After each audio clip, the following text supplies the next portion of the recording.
ಆಹಾ! ನೋಡ್ತಾ ಇದ್ರೇ ಮಾಡಿ ತಿನ್ನಬೇಕು ಅನಿಸೋವಂಥ ರೆಸಿಪಿ ಸ್ನೇಹಿತರೆ. ಇದು ತುಂಬ ಚೆನ್ನಾಗಿರುತ್ತೆ. ನೀವು ಮಾಡಿ ಏನು ಅಂತ ನಿಮ್ಗೆ ಗೊತ್ತೇ ಆಗಿರುತ್ತೆ ಇಷ್ಟೊತ್ತಿಗೆ ರೆಸಿಪಿ ಏನು ರೆಸಿಪಿ ಇವತ್ತು ಅಂತಂದ್ಬಿಟ್ಟು. ಎಣ್ಣೆಗಾಯಿ ಯಾವ ರೀತಿ ಮಾಡೋದು ಅಂತಂದ್ಬಿಟ್ಟು ಇವತ್ತು ನಮ್ಮ ವಿಡಿಯೋದಲ್ಲಿ ನೋಡೋಣ. ನನಗಂತೂ ಸಖತ್ ಇಷ್ಟ ಸ್ನೇಹಿತರೆ ಈ ಒಂದು ಎಣ್ಣೆಗಾಯಿ ಸಾರು ಅಂತಂದರೆ. ಎಷ್ಟು ಚೆನ್ನಾಗಿರುತ್ತೆ ಅಂತಂದರೆ ಎಲ್ಲದಕ್ಕೂ ಸೂಪರಾಗಿರುತ್ತೆ. ಸೊ ತಡ ಮಾಡೋದು ಬೇಡ, ಬನ್ನಿ ವಿಡಿಯೋ ಸ್ಟಾರ್ಟ್ ಮಾಡೋಣ.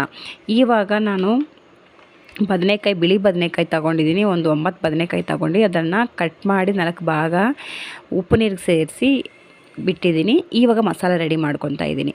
ಒಣಗಿರೋ ಕೊಬ್ಬರಿ ಆಗಲಿ ಹಸಿ ಕೊಬ್ಬರಿ ಆಗಲಿ ತೊಗೋಬೋದು ನೀವು. ನಾನು ಸ್ವಲ್ಪ ಹಸಿ ಕೊಬ್ಬರಿ ಒಣಗಿರೋ ಕೊಬ್ಬರಿ ತೊಗೊಂಡಿದ್ದೀನಿ. ಅದಕ್ಕೆ ಅರ್ಧ ಈರುಳ್ಳಿ ಮತ್ತು 1 ಟೇಬಲ್ ಸ್ಪೂನ್ ಗಸಗಸೆ, ಸ್ವಲ್ಪ ಹುಣಸೆಹಣ್ಣು ಮತ್ತು ಧನಿಯಾ ಪೌಡರ್ 3 ಟೇಬಲ್ ಸ್ಪೂನ್ ಧನಿಯಾ ಪೌಡರ್ ತೊಗೊತಾ ಇದ್ದೀನಿ. ಅದಾದಮೇಲೆ ಸ್ವಲ್ಪ 2 ಟೇಬಲ್ ಸ್ಪೂನಷ್ಟು ರೆಡ್ ಚಿಲ್ಲಿ ಪೌಡರ್ ತೊಗೊತಾ ಇದ್ದೀನಿ. ನೀವು ಚಿಲ್ಲಿ ಪೌಡರ್ ಜಾಸ್ತಿ ಯೂಸ್ ಮಾಡ್ಕೊಳ್ಳಿ. ಯಾಕಂತಂದರೆ ನಾವು ಹುಣಸೆಹಣ್ಣು ಹಾಕ್ತಾ ಇದ್ದೀವಲ್ಲ, ಅದಕ್ಕೆ ಡಾಮಿನೇಟ್ ಆಗಿರಬೇಕಿದು. ಇಲ್ಲ ಅಂತಂದರೆ ಸಾಂಬಾರು ಅನ್ನೋದು ಹುಳಿ ಬಂದುಬಿಡುತ್ತೆ. ಸೊ ಅದಾದಮೇಲೆ ಸ್ವಲ್ಪ ಕೊತ್ತಂಬರಿ ಸೊಪ್ಪನ್ನು ಹಾಕಿ ಈ ರೀತಿ ನುಣ್ಣಗೆ ರುಬ್ಬಿಟ್ಕೋಬೇಕು. ಇವಾಗ ಒಂದು ಪಾತ್ರೆ ತೊಗೊಂಬಿಟ್ಟು ಅದಕ್ಕೆ 6 ರಿಂದ 8 ಟೇಬಲ್ ಸ್ಪೂನಷ್ಟು ಎಣ್ಣೆಯನ್ನು ಹಾಕ್ಕೊಳ್ಳಿ. ಎಣ್ಣೆಗಾಯಿ ಆಗಿರೋದ್ರಿಂದ ನೀವು ಸ್ವಲ್ಪ ಎಣ್ಣೆ ಜಾಸ್ತಿ ಹಾಕಿದ್ರೆ ಆ ಒಂದು ಸಾಂಬಾರಿಗೆ ರುಚಿ ಬರುತ್ತೆ. ತುಂಬ ಚೆನ್ನಾಗಿರುತ್ತೆ. ನೀವು ಎಣ್ಣೆ ಜಾಸ್ತಿ ತೊಗೋಬೇಕಾಗುತ್ತೆ. ನೆಕ್ಸ್ಟ್ ಇನ್ನೊಂದು ಸಾಸಿವೆ ಹಾಕಿದ್ದಾದಮೇಲೆ ನಾವು ತೊಗೊಂಡಿರೋವಂಥ ಬದನೆಕಾಯಿನ ನೀರಿಂದ ತೆಗೆದು ಒರೆಸಿ ಮತ್ತು ನಾನು ಈ ರೀತಿ ಎಣ್ಣೆಗೆ ಬಿಟ್ಟಿದ್ದೀನಿ. ಆ ವಿಡಿಯೋ ಸ್ಕಿಪ್ ಆಗಿದೆ, ಸಾರಿ. ನೆಕ್ಸ್ಟ್ ಈ ರೀತಿ ಕೈ ಆರಿಸ್ತಾನೆ ಇರಬೇಕು ಸ್ನೇಹಿತರೆ. 2 ನಿಮಿಷಕ್ಕೂ ಎಣ್ಣೆಯಲ್ಲೇ ಫ್ರೈ ಮಾಡ್ಕೋಬೇಕು ಬದನೆಕಾಯಿನ, ರುಚಿ ಚೆನ್ನಾಗಿರುತ್ತೆ. ಇನ್ನು ಕೆಲವರು ಏನು ಮಾಡ್ತಾರೆ ಅಂದರೆ ಹಸಿಕಾಯಿಗೆ ಮಸಾಲೆ ರುಬ್ಕೊಂಡ್ಬಿಟ್ಟು ಆ ಗ್ಯಾಪ್ಗೆಲ್ಲ ಕ್ಲೋಸ್ ಮಾಡಿ ಮಸಾಲೆ ಈ ರೀತಿ ಎಣ್ಣೆಗೆ ಬಿಡ್ತಾರೆ. ಆ ರೀತಿ ಎಣ್ಣೆಗೆ ಬಿಡೋದ್ರಿಂದ ಮಸಾಲೆ ಅನ್ನೋದು ತಳ ಹಿಡಿಯುತ್ತೆ ಮತ್ತು ಟೇಸ್ಟು ಒಂದು ಡಿಫ್ರೆಂಟ್ ಆಗಿಬಿಡುತ್ತೆ. ಆದ್ದರಿಂದ ನಾನು ಮಾಡ್ತಿರೋ ರೀತಿ ಪರ್ಫೆಕ್ಟ್ ಅಂತ ನನ್ನ ಅನಿಸಿಕೆ. ಸೊ ಇವಾಗ ಒಂದು ಪ್ಲೇಟ್ ತೆಗೆದಿಕ್ತಾ ಇದ್ದೀನಿ ಬದನೆಕಾಯಿ ಫ್ರೈ ಆದಮೇಲೆ. ಇವಾಗ ಅದೇ ಎಣ್ಣೆಗೆ ಕಟ್ ಮಾಡಿ ಇಟ್ಕೊಂಡಿರುವಂತಹ ಅರ್ಧ ಈರುಳ್ಳಿನ ಹಾಕ್ತಾಯಿದ್ದೀನಿ. ಕಟ್ ಮಾಡಿ ಇಟ್ಕೊಂಡಿರೋ 2 ಟೊಮೊಟೊ. ನಾವು ಆಲ್ರೆಡಿ ಹುಣಸೆಹಣ್ಣು ತೊಗೊಂಡಿದ್ದೀವಿ. ಆದ್ದರಿಂದ ಇದು ಹುಳಿ ಕಡಿಮೆ ಇರೋ ಟೊಮೊಟೊ ತೊಗೊಂಡ್ರೆ ಸ್ವಲ್ಪ ನಿಮಗೆ ಬೆಟರ್ ಅನಿಸುತ್ತೆ. ಯಾಕಂದರೆ ಮಸಾಲೆ ಸಾಂಬಾರು ಆಗಿರೋದ್ರಿಂದ ಹುಣಸೆಹಣ್ಣು ಹಾಕಿರೋದು ಟೊಮೊಟೊ ಹಾಕಿರೋದು 2 ಹುಳಿ ಜಾಸ್ತಿ ಆಗಿಬಿಟ್ರೆ ಟೇಸ್ಟ್ ಡಿಫ್ರೆಂಟ್ ಆಗಿಬಿಡುತ್ತೆ. ಆದ್ದರಿಂದ ಟೊಮೊಟೊ ಹುಳಿ ಇಲ್ಲದೆ ಇರೋ ಟೊಮೊಟೊನ ತಗೊಳ್ಳಿ. ಅದಾದಮೇಲೆ ಕರಿಬೇವು ಸೊಪ್ಪನ್ನು ಸ್ವಲ್ಪ ಸೇರಿಸ್ತಾ ಇದ್ದೀನಿ. ಇವಾಗ ಚೆನ್ನಾಗಿ ಒಗ್ಗರಣೆ ಫ್ರೈ ಆಗಬೇಕಂತಂದ್ಬಿಟ್ಟು ಒಂದು ಕ್ಯಾಪ್ ಮುಚ್ಚಿಬಿಟ್ಟು ಇದಕ್ಕೆ ನಾವು ಫ್ರೈ ಮಾಡಿ ತಗೊಂಡಿರುವಂಥ ಬದನೆಕಾಯಿಗೆ ಈ ರೀತಿ ಮಸಾಲೆಯನ್ನು ಆ್ಯಡ್ ಮಾಡ್ತಾಯಿದ್ದೀನಿ.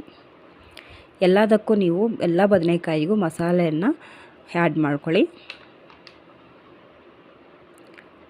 ತುಂಬ ಚೆನ್ನಾಗಿರುತ್ತೆ ಸ್ನೇಹಿತರೆ. ನೀವು ನನ್ನ ಸ್ಟೈಲಲ್ಲಿ ಒಮ್ಮೆ ಮಾಡಿ ಕೆಳಗಡೆ ಕಾಮೆಂಟ್ ಮಾಡಿ ಹೇಗಿದೆ ಅಂತಂದ್ಬಿಟ್ಟು. ಇನ್ನೂ ಕೆಲವ್ರು ಏನಂತಂದರೆ ಹುಣಸೆಹಣ್ಣು ಇಷ್ಟಪಡಲ್ಲ. ಸೊ ಅದು ನೀವು ಬೇಕಂದರೆ ಸ್ಕಿಪ್ ಮಾಡ್ಬೋದು.